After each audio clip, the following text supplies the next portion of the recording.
Endilikda sun'iy intellekt yordamida yaratilgan yangicha qismlarni boshladik.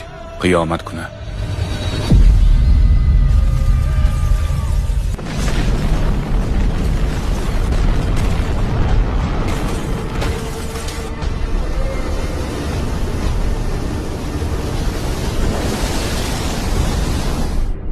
Qabr hayoti. Meni bu yerdan chiqaring.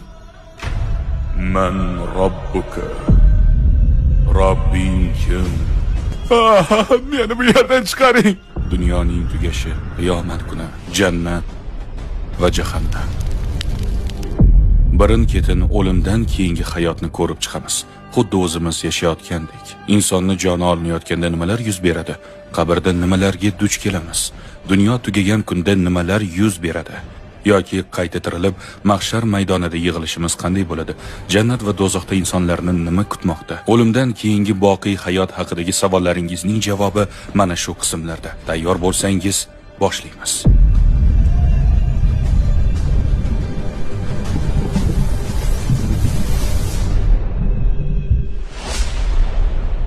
O'lim vaqti. Umringiz davomida qochib yurgan kuningiz nihoyat keldi.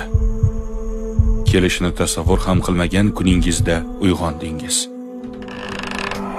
O'lim farishtasi siz tomon kelmoqda.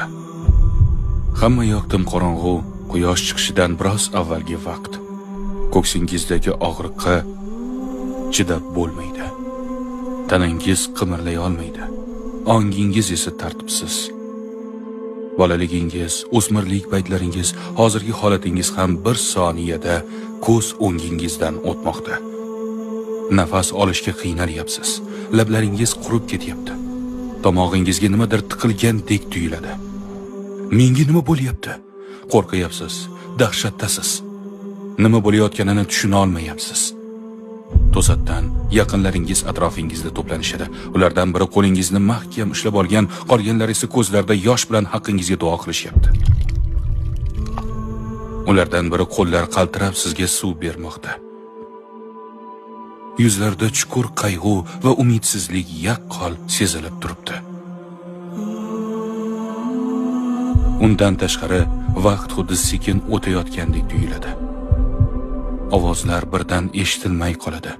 Dunyodan sekingina chiqib ketayotgandeksiz. Oyatda aytilganidek, har bir jon o'lim sharbatini totguvchidir, so'ngra yana bizga qaytarilursiz. Miyangiz xiralashmoqda. Harakatlana olmayapsiz.